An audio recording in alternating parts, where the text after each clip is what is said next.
Charity Focus on eRadio. Today is the very first edition of Charity Focus on eRadio. It's our new weekly slot where we give you 5 minutes or maybe a bit more to tell us about your charity and how people can get involved. And today we are going to Cape Town, where a young man named Dillon Henwood is doing some phenomenal work. Dillon, hi, how are you? Hi there. I'm well, thanks, and yourself? I'm good, thank you. Listen, I just want to say you're doing amazing work there in Cape Town. We've seen you on TV before in the program Tussen Ons, and you're still giving back to the community. I think that's absolutely incredible, especially in these difficult times. I just spoke to you off air. You say you come from, or you're staying in Brackenfell at the moment. What's that like for you? Yes, firstly, thank you for all of that, for that beautiful introduction. And yes, I do. I live in Brackenfell, where the EFF is busy with their business. But it's not too bad at the moment. I think it's starting to die down. Okay, that's great, because apparently Santa is also not coming to Brackenfell this year because he's also wearing red, so that's not happening. So, yes. I'm sorry for you. Oh gosh. It's okay. Dillon, let's start at the beginning. When did you start to give back to the community or have interest in charitable work?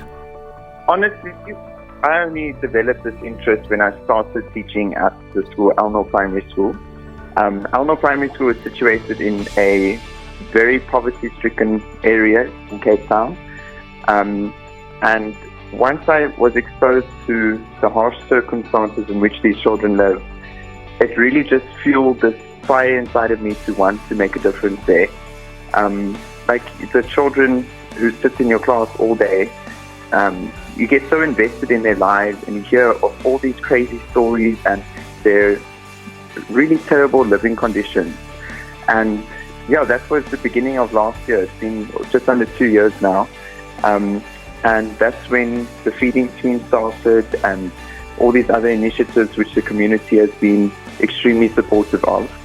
So you are a teacher at the school, and obviously you saw how the kids are hungry, and sometimes in class you can actually see that the kids are hungry because their attention span is just affected by it, and they can't Definitely. Yeah, that's just terrible. So you saw that, and then you kind of started a feeding scheme at the school. How's the support been so far with the actual feeding scheme?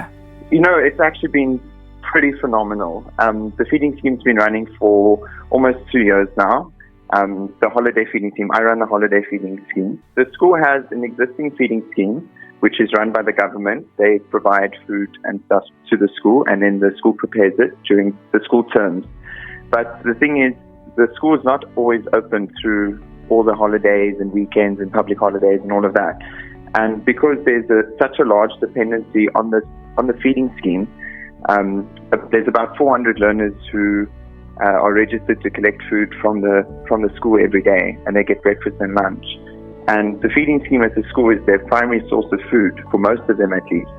So when the school closes for the holiday, then they're usually just left without, like they have to go without. Yeah. So that's when I thought of the idea to start a holiday feeding program, and it just literally took a little bit of effort from my side, and then everyone else just came together and made this whole thing possible. The staff at the school have been extremely supportive. They give up all their holidays. They give up their public holidays. They're always there. They're always prepared to feed and contribute. And people all over social media have offered to assist on the days. They've been giving donations and sponsorships. It's been incredible. That's phenomenal. Now, Dillon, what would you say are your biggest challenges with the project? At the moment, I would say the biggest challenge is infrastructure when it comes to the feeding scheme at the school. The school's kitchen is really dilapidated and time-worn. It's shocking. Like if we want to wash dishes of all the little bowls and cutlery and pots and everything that is used to prepare the meals, we need to go fetch water in a bucket, and we need to wash the stuff in a bucket because there's no facilities for that. So that's the first challenge. And the second challenge is the finances, of course. Procuring that amount of food, I mean, we're feeding up to 650 kids a day. Sure. So to procure that amount of food every day is very costly, and without the support of the community, it becomes very difficult. It ends up being paid by my credit card. Sure. Listen, you are just such a selfless person. I can't believe it. You're just thinking of other people before you think of yourself. I wish we could get more people like that, because then this planet would just be so incredible, don't you think? But Thank Dillon, you very much. No, absolutely. Dillon, how can listeners get involved? How can we help you? In two ways, actually. The first way, we always welcome donations in the form of food, because I know some people feel a bit wary about donating money when they can't actually see how it's being spent. So we always welcome donations in the form of food, which could be delivered at the school. It's Elnor Primary School in Elsie's River. But if people feel that they would feel more comfortable donating an amount of money, that you could definitely do that as well. I also encourage people to do the latter, because we buy things in bulk, so we obviously pay a lot less for things than if someone had to just go to the shop and buy these loose items themselves. But if someone would like to make a donation, you could get into touch with me on social media. My name is Dillon Henwood.